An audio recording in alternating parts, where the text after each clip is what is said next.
Hello, everyone. Welcome to our 9th installment of a Closer Look Journal Club in biomechanics. And today, bio is a little in parenthesis. It's primarily mechanics, but very related to a lot of the challenges that we experience in biomechanics, especially in the context of soft materials, hydrated materials, as well as materials where surface energy and surface effects matter. And with that somewhat lengthy introduction of today's topic, which is on contact mechanics of hydrogels, I want to introduce our speaker today, who is Professor Hu from Georgia Tech. She's an associate professor at Georgia Tech, and she had specifically asked me to not mention her awards, but I can't help but highlight that she's been extremely successful for good reason, as I think we'll learn today, and has won a number of prestigious awards, many of them Young Investigator Awards, among them from the Journal of Extreme Mechanics, or Extreme Mechanics Letters, Journal of Applied Mechanics, the Society of Engineering Mechanics, as well as by the ASME. Those were the ones that I found very quickly through a Google search. I'm sure there's more of them. But with this long introduction, we're very grateful for you to be here and share your work with us. And with all that, the stage is yours. And I appreciate you being here and spending time with us. Thank you, Manu, for the nice introduction, and thank the organizers for the invitation. And I really appreciate this platform and opportunity to talk here. And actually, as Manu mentioned, that my talk is more about the mechanics of hydrogels. It's not quite a bio yet, but I think there are a lot of analogies between these hydrogels and the biomaterials. And I also hope through this platform, I can get more like suggestions and collaborations for applying our method on real biological materials. And and I also hope this is to steer it more towards to the format of informal and more discussion rather than me presenting. So if you have any questions, please shout it out at any point. Yeah, I'm comfortable with that. So today I'm going to talk about the contact mechanics of hydrogels. So sorry, it's not going to the next slides.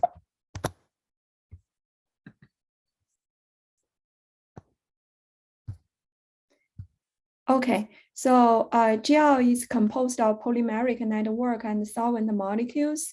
It has very interesting mechanics. On one hand, it is solid-like. The long-chain polymers are cross-linked by strong bond, so it can retain shape and bear load. On the other hand, it's also liquid-like. The polymer chains and solvent molecules, the interactions are weak, so the solvent can transport through the network. It's also liquid-like. And because of this liquid media, it can host a variety of different chemical reactions. So this gel has very interesting chemomechanical coupling behaviors. The simplest one is the stimuli responsive properties that we know. When you apply stimuli to the gel, it can swell or shrink. The volume change can be very large. So just to make this connection to this community, so gel is almost everywhere. It from small cells, tissues to organs. These soft materials are coordinated through cascade of coordinated reaction diffusion and deformation to realize various functions. And gels, because of their stimuli responsive property and biocompatibility, they have a lot of engineering applications, such as drug carrier, tissue scaffold, and artificial organs, and personalized medicine, wearable electronics, and so on. So in order to get a good control in manufacturing and also design process, we need to quantitatively understand the mechanical transport properties of gels. And as these gels are very soft, they often interface with other materials together. So adhesion is also important to study. So in our group, we look at these hydrogels chemomechanical coupling process through modeling, characterization, and material design. But in today's talk, we will just talk about our efforts in the second area, characterization of hydrogels, primarily using indentation method. So mechanical characterization of gel is not easy, actually.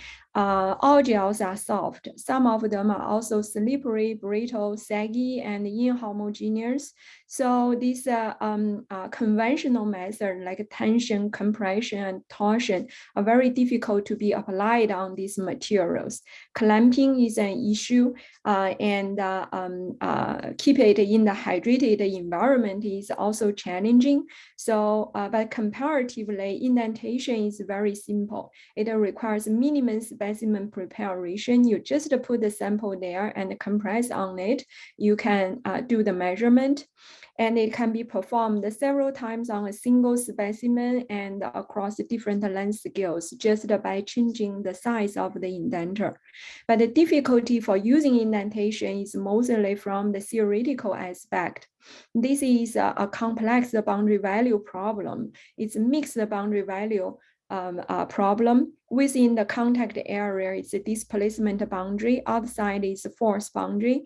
And especially when we consider this transport effect in the gel, within the contact area, it is impermeable boundary. Outside it's permeable, and it itself is a inhomogeneous stress field. It's very difficult to get analytical solution. So in order to extract material properties, the experimentalists have to be coupled with theoretician to have them do this numerical simulation for the exact geometry they did in experiment and fit theoretical prediction and the experimental result to extract material parameters. So and often with several parameters fitted at the same time. So at the end of the day, it's very difficult to justify those parameters are intrinsic to the materials. So, and our motivation is driven by this common challenge. We want to get a simple solution that experimentalists can use directly to extract their parameters. So looking at a different testing method for characterizing time-dependent behavior of materials, the commonly used test methods include creep test, relaxation test, and oscillation test. So creep test is more widely used comparing other methods because most of this commercial available equipment is force sensor. So these are easy to apply force control. If we want to do displacement control, we have to have a feedback loop. But here I want to emphasize actually for characterizing the time-dependent behavior of hydrogels, the relaxation test and oscillation test are better than creep test. The reason is the following. So in creep test, we apply a constant force and measure the indentation depth as a function of time. But for the time-dependent behavior of gel, is dominated by the diffusion process, the solvent transport inside the material. For indentation problem, it is the contact radius that defines the diffusion length. If your the indentation depth keeps changing, then this contact area keeps changing, your characteristic time keeps changing. It's very difficult to imagine that we can get an analytical solution out of it. But comparatively, relaxation indentation, we apply a constant indentation depth and measure the force as a function of time. The indentation depth is kept constant. The contact radius does not change over time. We have a single characteristic time to characterize. So it's more promising to get a simple solution out of it. And oscillation test is similar, but you have to do a trick, which is apply a big indentation depth and then do small amplitude oscillation. During this small amplitude oscillation, we can ignore the change of contact radius. So I will talk about the details for these methods in the next. So, but before that, we have also have to decide on constitutive model. How do we describe the material quantitatively? So in the literature for hydrogels, there are general two ways of modeling this gel constitutive behavior. One is through this thermodynamic model that I will talk about in more detail later. But this is a nonlinear theory. It involves very complex equations. And at the end of the day, it's also very difficult to get analytical solution, simple solution out of it. At the end of the day, we have to do curve fitting to extract parameters, which is not ideal. But the good thing about it is it's physics-based. So the parameters in this model can be directly linked to the molecular features of the material. The other way is to use this power elasticity, which was a well-developed theory for geomaterials and later also applied on other biological materials. But the drawback of this model is it is phenomenological. So for example, this shear modulus Poisson's ratio can not be directly related to the molecular feature of the material. But it's simple, it's easy to use. It is a well-developed theory. There are a lot of solutions, green functions that we can take advantage of. So the idea here, in order to take advantage of both, the idea we come up with is to develop this indentation method based on linear power elasticity. So we can extract material parameters without curve fitting. And then we link these linear power elastic parameters that we measure to the thermodynamic parameters in the physics-based model. So we can indirectly get the property of the molecular characters of the material. So a couple of, actually it's already more than 10 years from now, when I was a PhD student working with Yuhang at Harvard, we look at this power elastic relaxation indentation method. And so from this measurement, apply a constant displacement and measure the force as a function of time. So we can get this three information: instantaneous force that tells us how stiff the network is, and this equilibrium force, so how much water that we can squeeze out of the gel, and this time it takes to reach equilibrium, which tells us of how fast the solvent transport inside the material. So we solve this problem.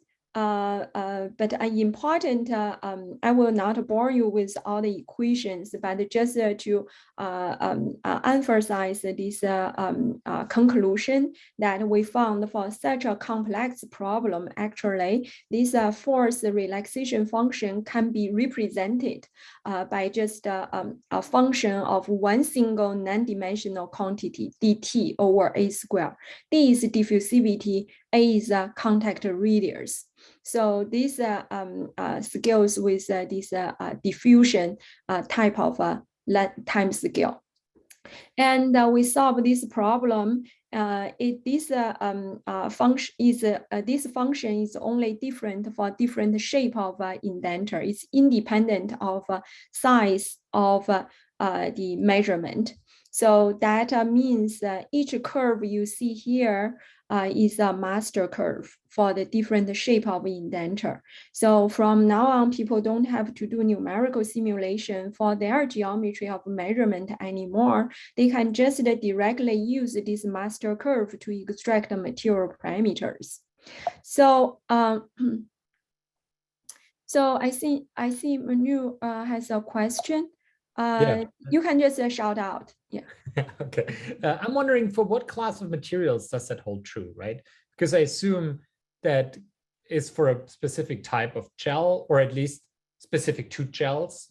And I'm, of course, asking, my interest is in sort of like hydrogel-like soft tissues, but they tend to have much larger pore spaces, right? Their characteristic lengths are very different. So I'm curious whether you have any thoughts on that. Yeah, very, very good question. So for hydrogels, most of these hydrogels that I measured in the past, the water content is more than 95%. And this network is highly stretched. So the viscoelasticity viscoelastic behavior is very minimal. I will show you the data later. You don't see any viscoelastic effect. But for a lot of other biological materials, this is coupled with visco and poroelastic behavior. For that, we haven't figuring out a good way to represent such a simple master curve yet. You have to do numerical simulation. We have a coupled visco poroelastic theory, and you have this beautiful nonlinear viscoelastic and damage model theory for soft materials as well. We are learning, but just for characterization, we haven't found the simple solutions for that complex type of materials. We did a measurement on blood clot, which is more complex than hydrogels. So for those, you can use this method. But for most of these hydrogels, polyacrylamide, pH-sensitive gels that people often use, we tested them. They are all just poroelastic dominant. Very good question. Yeah, so this is one set of earlier experiment on this is alginate hydrogel, and I did 3 depths of indentation. You see this force relaxation curve I measured, and for 3 different indentation depths. And I first normalized the force by AH, A is contact radius, H is indentation depth. So to put the force in the same scale as stress, right? And then to see this time-dependent behavior more comparable in this way. So you can see clearly for larger size of indentation, the relaxation time is longer. It is an indication of diffusion dominant effect. If it's a viscoelastic, you would see this relaxation time is independent of the size of indenture. And I further normalize T by A squares. You see these curves collapse into one single curve. So time scales with length squared. It proves this diffusion dominant effect. So using our theory, we can extract shear modulus Poisson's ratio and the diffusivity easily. So we use this method, as I mentioned earlier, on different type of gels afterwards, pH-sensitive gels, temperature-sensitive gels, and so on. It works very well. But later, we see a need to apply it in small length scale. So for example, for this bio-related application, time matters. So we need to reduce the size of indentation in order to reduce the measurement time. And for a lot of biological samples, it's also heterogeneous. So we need to do it in small length scale. But when we do this relaxation indentation on this in small length scale, we meet a lot of challenges. So when we reduce the size of indentation, the relaxation time is significantly reduced. So then the ramping time becomes significant. And it's also very difficult to hold a constant displacement for a long time in small length scale. This thermal drifting and the environment disturbance becomes an important issue. But we later found using AFM, we can do a very good measurement in this dynamic typing mode. So that motivates us to revisit this problem for dynamic indentation tests. So in this measurement, we apply a big indentation depth, compress it into the gel, and then do small oscillation. And through different oscillation frequency, we measure the force as a function of time. By comparing this force spectrum and the displacement spectrum, we can characterize this phase lag as a function of angular frequency. And then when we solve this dynamic poroelastic indentation problem, we found that this solution is even simpler than relaxation method. It's even independent of the shape of the indenter. So the plot you see here is our computational result, and it's independent of shape, size of the indentation geometry. So this peak is only related, this critical phase lag is only related to the Poisson's ratio value. So if you have a smaller Poisson's ratio, so you can squeeze a lot of water out. So during this oscillation, so you can have a lot of water coming in and out, so the dissipation is bigger. This peak corresponding to a critical angular frequency that is related to the diffusivity value that the material present. So this is for ease to use. We only need actually these two continuous functions. One is Poisson's ratio as a function of critical phase lag. So in experiment, you get this critical phase lag value from your measurement, and you plug into this continuous function, you get Poisson's ratio. And then with this non-Poisson's ratio, you plug it into this equation, you get this normalized angular frequency. Comparing this theoretical value with the experimentally measured value, we can back out diffusivity. So then this is one set of experiment on polyacrylamide hydrogel. So this is the displacement spectrum, and the blue is force spectrum. Over one cycle of loading and unloading, you see this phase lag. And we characterize this phase lag as a function of angular frequency. So for different size of indentation, the peak location is different. But if we time this angular frequency by a square, so these curves collapse into one single curve. Again, it proves it's a diffusion dominant effect. So we can extract the shear modulus, Poisson's ratio, and the diffusivity using our simple formula. So the next question is after having this method to extract the shear modulus, Poisson's ratio of hydrogels, how do we link those values to the thermodynamic property of the gel? So the process of forming a gel is mostly entropy dominant. The polymer chains want to mix with the solvent to maximize the entropy, but meanwhile, the polymers are straightened, so the entropy also decreases. So the competition of these two effects give an equilibrium state. So the free energy of the gel is composed of stretching energy and the mixing energy. So for simplest case, we can use this formula, this new Hooking formula for this stretching energy, and the mixing energy is by considering this polymer chain and the water as a binary solution. So then we linearize this nonlinear theory thermodynamic equations and compare with linear poroelasticity. So as a result, we get these two algebraic equations. For given shear modulus and the Poisson's ratio, we can calculate N and chi.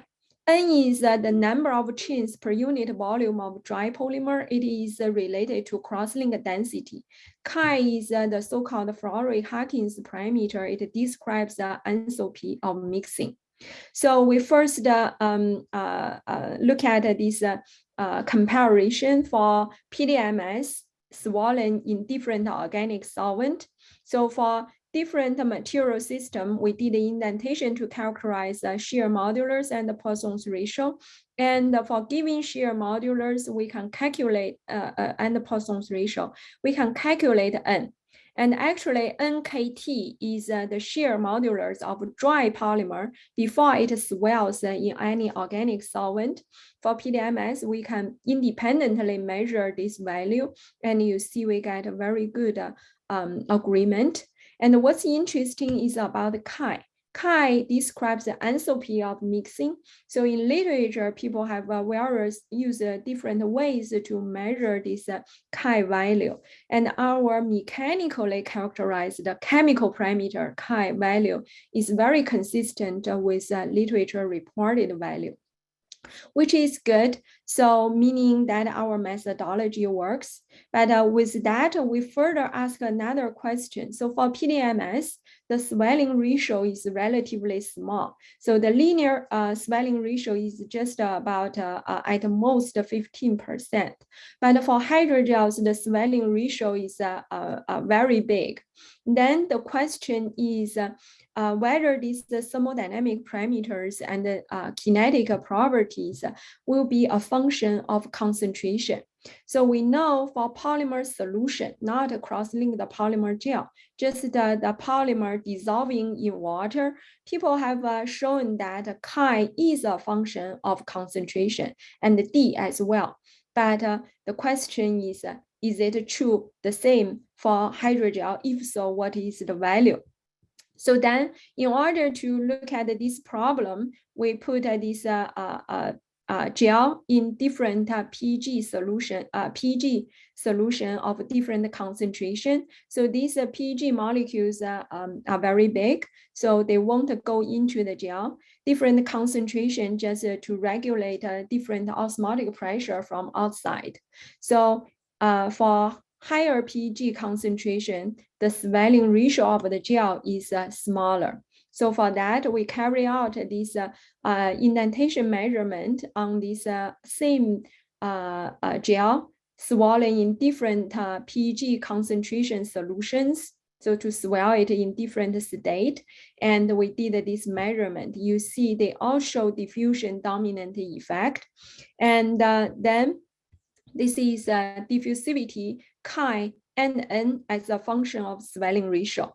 So what's interesting, you can see is that this diffusivity value change 2 order of magnitude difference when the swelling ratio, linear swelling ratio just change 2-3 times. And what we think is when this swelling ratio is small, water content is small, these polymers actually, there are a lot of water molecules caught close to the polymer chains. They become still water. So the mobility is significantly constrained. And for chi, so for, as I mentioned, in polymer solution, people have characterized it as a function of concentration. So if you have a water concentration, more water, this is more of a good solvent to the polymer solution. And this is the first time that chi is characterized a function of a swelling ratio for gels, water concentration for gels. So the last parameter, this N, it is also a function of swelling ratio. But we know this N is related to crosslink density. If our thermodynamic function works well for the gel, N should be appear to be a constant value rather than a parameter depends on swelling ratio. And what it shows here is the real effective cross-link density is much higher in this crumpled state of the gel. So we think this crumpled state of the gel, these polymer chains are interlocked together to provide more effective stiffness to the parameter, to the gel's performance.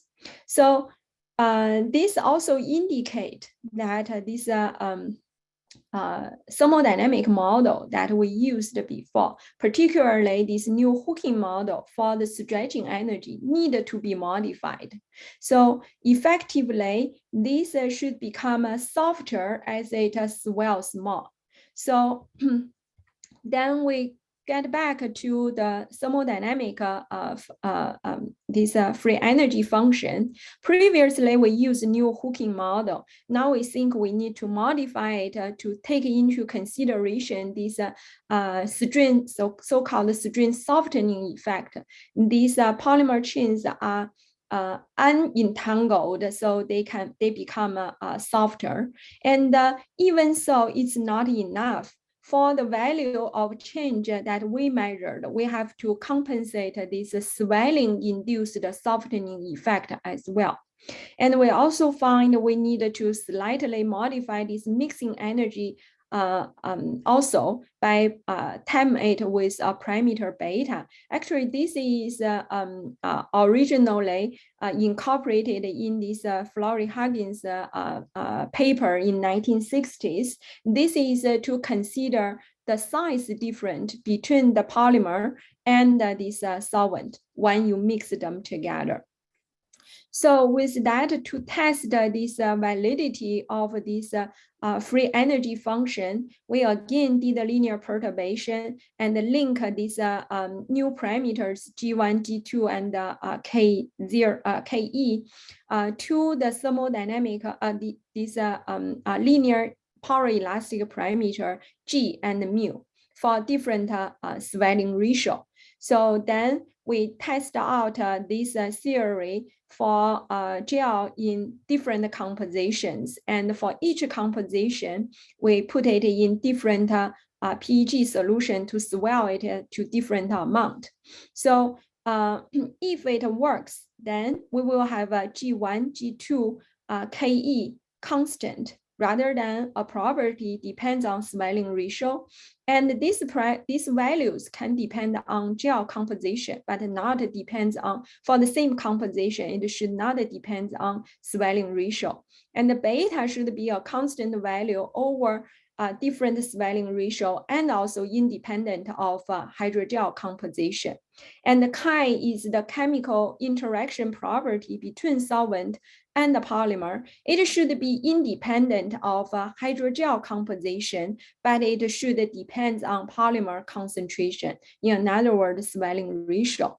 With all those constraints, we find this indeed, this new thermodynamic function can predict the material's effective shear modulus Poisson's ratio at different swelling ratio for different compositions all work very well. So these are different compositions. So we wanted to propose that this new free energy function is universal for at least the polyacrylamide hydrogel. So, so with that, I want to move on to talk about adhesion. So until this point, these indentation methods are based on two assumptions. One is this contact radius does not change over the holding period, and it fits this Hertzing contact solution. And recently, we have integrated a confocal with AFM. So while we probe the material, we can look at it and we can measure the contact radius. So we test this contact radius as a function of holding time and for different indentation depths. And these dots are experimental results, and the line is from a Hertzing solution. So you see, we get a very good agreement. So the Hertzing contact solution for the contact radius holds up very well. And the other assumption is during this holding, this adhesion does not influence the force on the indenter. So we look at this. So the short answer to this question is indeed it doesn't influence the relaxation measurement, but when you do retraction, this adhesion becomes significant and relevant. So you can see the measurement here, the force in the approaching process. It fits very well with this Hertzing solution without considering adhesion and holding and then retraction. During this retraction, this pulling force, the adhesion begin to show up. And that is very interesting, and we look further into that. And we did first this indentation adhesion for different size of indentation. In small scale, we use AFM, bigger scale, we use a macro indenter. And for different, both length scale, we did this different holding time measurement, coming in to compress and then hold it, measure the force relaxation. And at a certain point, then we retract. And then we come back, indent, and hold for a different period of time, and then retract. Actually, do you see my cursor? Sorry, it's too late to ask, but good to be confirmed. So then we can, this maximum pulling force is extracted as a function of contact time. So you can see as time, if you hold it for a longer period, this pulling force becomes bigger. And another thing we found is this pull-out force also depends on contact radius. If the contact radius is bigger, then the pull force first becomes bigger and then reach a plateau. It's actually contradictory to this classical theory that GKR, DMT, or even this cohesive zone model, this Morges-Dugdale model, that they all tell us that if you have one corresponding to one contact radius, that the pull-out force is a constant value. So this model, classical model, is not enough to explain what we are seeing here. So then we come up with a new model. The physical picture is the following. So when we apply this compression, the sphere compressed into the gel.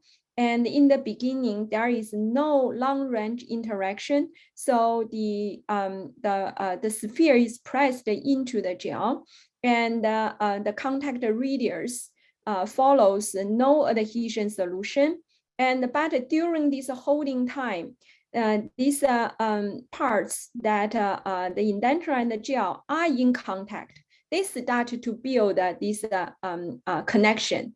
And it doesn't influence the force measured on the indenter until you pull it up.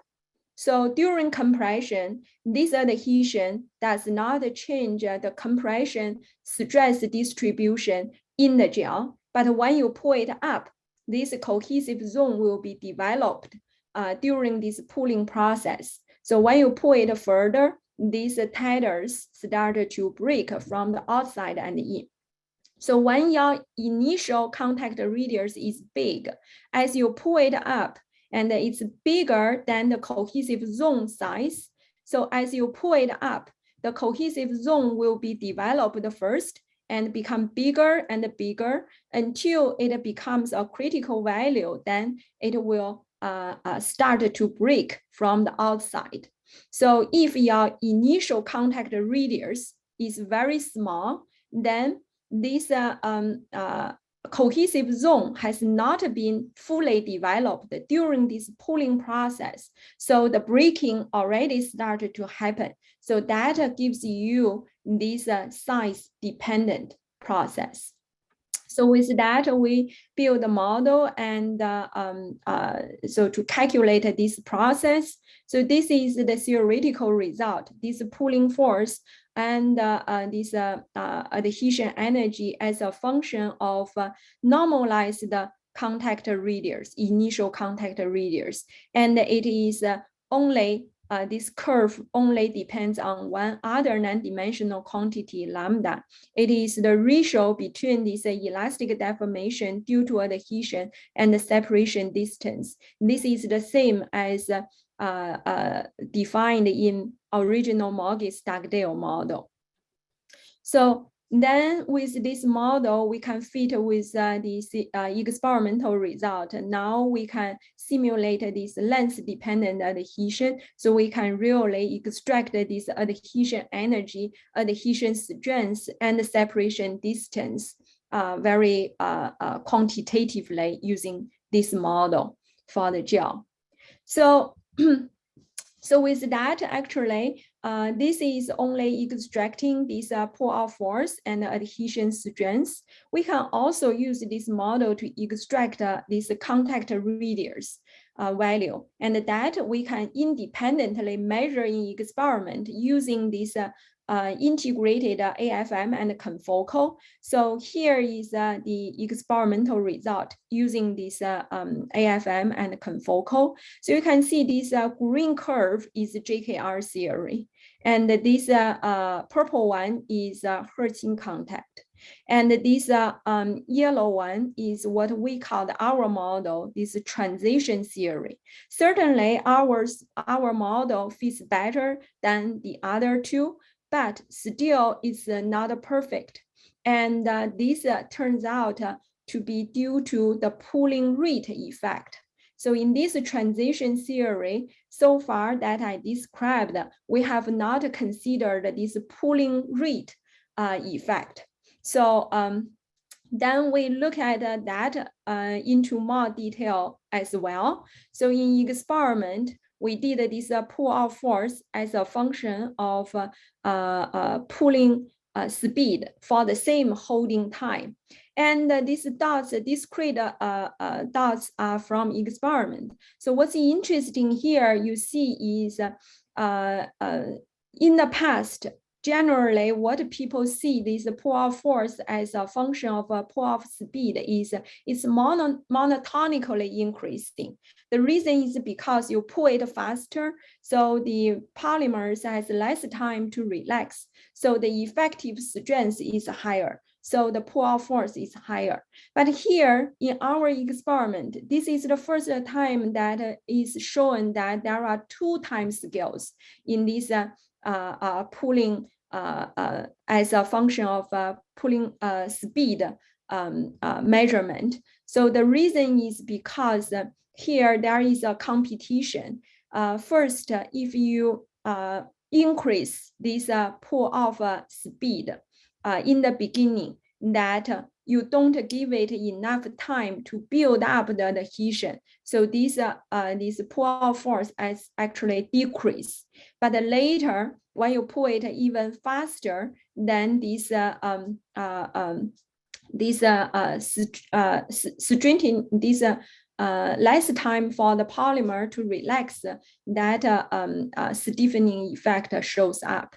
So with that, we further modify the model to consider this kinetics of this polymer relaxation in the form of this so-called stochastic bonding model. So each titer you see here is modeled as constantly adhere and debond from the interface. And then with that, so you see this continuous curve, our theoretical model. So we can get a fairly reasonable comparison between experiment and the theory. So now you see coming back to this contact radius as a function of indentation depth, this for a particular pulling speed. You see this new model predict this behavior much better. So with that, I would like to conclude my talk. So I talk about using indentation to characterize power elasticity of gels and link those power elastic properties to thermodynamic properties of gels.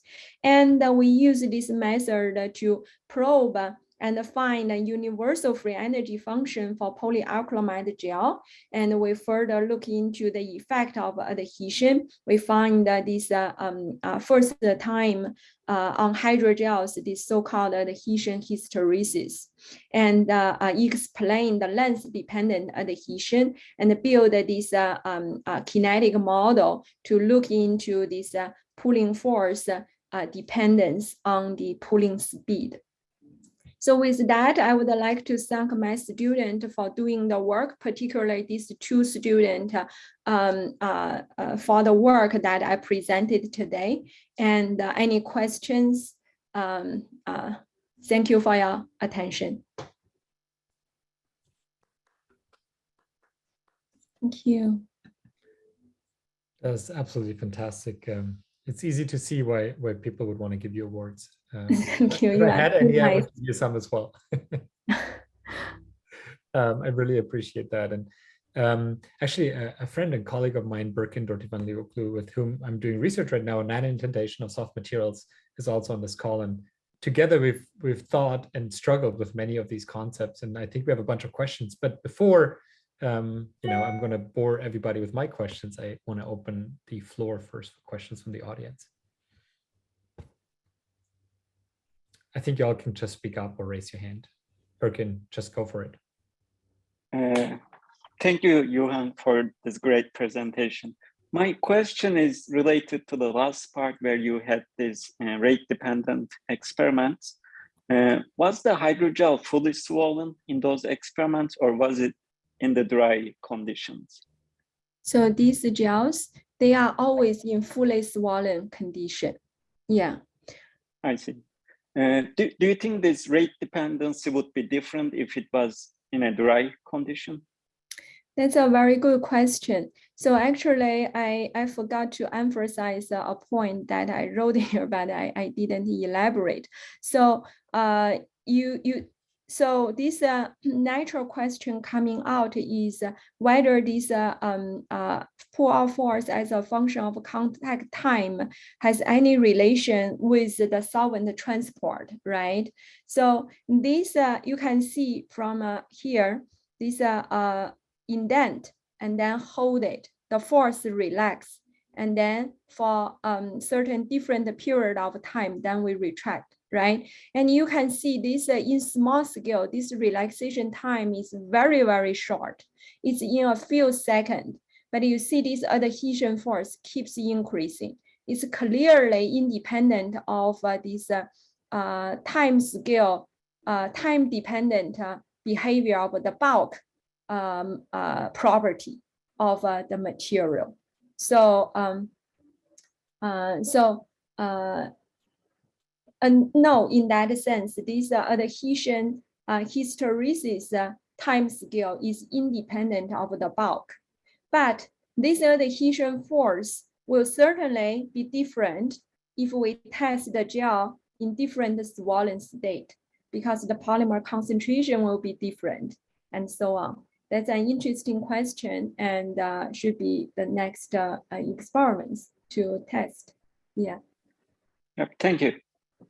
Sure. Anyone else in the audience that has questions for Dr. Hu? Yeah, this might be a very naive question, but I was just thinking about this while you were responding to Birkin's question. Would this behavior also depend on the properties of the indenter? Does that question make sense even? I know very little about this topic, but. Yeah, very, very good question. That's not naive, very deep question. So I think that's another thing I forgot to mention. So, so this certainly depends on the interaction nature between the indenter and the hydrogel. And for one thing, this test is underwater. And the indenter we used was originally designed for probing the bulk property. So there is no specific interaction, long-range interaction. So no strong adhesion. It's weak adhesion. So that's why also during this approaching and indenting, you don't see this jump in contact. If you have a strong adhesion, you will have that. And certainly this poroelastic relaxation indentation method need to be modified as well. So here, the motivation for us to begin looking into the adhesion is really for the purpose of proving that it doesn't influence the bulk measurement that we had before. But as we look into that, we found more rich and interesting phenomena. So we just build a model and look into that and so on. But yeah, this is not a strong specific interaction. I see. That makes sense. Yeah, and then I guess it's helpful that you also tell us a little bit of like the story of why you first got interested in this topic. So it's interesting to like put together the steps you've taken. So thank you for bringing that to the journal club. Sure.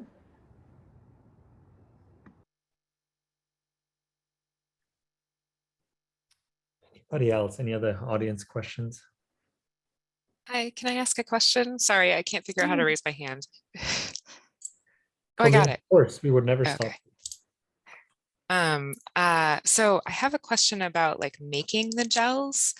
And it's a very selfish question because I have a student who is not my student, but is working sort of in a lab tangentially to mine, who's been trying to make gels with sort of variable thicknesses across sort of like the surface of the gel, and is having just the darndest time doing it. And so I'm curious if you've investigated doing that, and if you have any suggestions on how to make sort of variable stiffness gels. Variable stiffness. So it depends on how you cure the gel. Right, if you use UV cured like a light initiator, photo initiator, then you can have a sample and this pre-cure solution there, and by shining light at different intensity, then you can cross-link it different extent at a different location. I think that is a method coming into my mind right away. Okay. Yeah. Okay, so UV cross-linking. Yeah. So so for making gel, you have the basic recipes. You have monomer, cross-linker, and the initiator. And for the initiator, basically to open up the double bond in the monomer and the cross-linker, there you can have, for radical polymerization, you can have, you can use a photo initiator, thermal initiator, and so on. So photo initiator, I think through the intensity control, then you can control the cross-linker density more easily. Okay, so do you have then like a filter on your light source then to try to create this variable intensity? Okay. Yes, so you can do helpful. This grid scale. So you can have a mask filter that have a gradient property. So you can have a cross-linker density gradually change from one side to the other side. Okay, excellent. Thank you. Yeah. Thank you, Colleen. By the way, Colleen is our next speaker for next week. So I think she's just getting warmed up. Actually, week after next week. Sorry about that. But still next speaker. Any other questions? I have a very non-scientific question. So Manuel, if you have a better question, you can jump ahead of me. But who would I be to ever make that judgment? Yeah, so I mean, I really like your work because it's just very, very theoretically driven experiments. And I would just love to hear a little bit about which came first for you, maybe in your interests. And did you start as someone who saw themselves as sort of like a theoretical mechanician who got interested in experiments, or is the story more complicated than that? Or I'm just curious. Yeah, that's a very good question. And actually, this is the hard question. And it's so I think both. So for this project that I shown here, the original motivation is practical, right? We wanted to build a methodology that can easily be used. right? Indentation is easy to carry out, but hard to extract the material properties. Even for linear elastic material, you see, and this elastic plastic material. You are from Stanford, so you know the story about that indentation, right? So even for these simple materials, it's hard to extract the material properties. So that's the practical driven for us to develop a method for people like in bio engineering. They constantly make gels every day, but they just want a value. They don't necessarily have a mechanician that next to them to do the simulation for them. So that's a practical problem driven. But later, when we looked into this, using it as a tool to probe different materials, then it becomes a physics driven problem. When you look into different materials, you see different properties. And for this adhesion, until this point, is really just a phenomena driven. As I mentioned to you, this is non-specific bonding. It's not a particular application related, right? Like people looking into specific cell environment interaction, things like that. It's just a new phenomenon that we see and we see interest, so we work on it. It's a curiosity driven. Yeah, but with this method, so we are confident in looking into more complex adhesions. So with collaborating with people, then we keep solving problems. There will be practical problems as well, like this indentation problem. I have a colleague working on this blood clot, and they wanted to know simply the property. And as we probe onto it, we found it's more complex than hydrogels. That is what drives us to read actually Manu's papers and learn a lot about blood clot. And so then we keep solving problems. So I think it's interactive. Yeah. Thank you.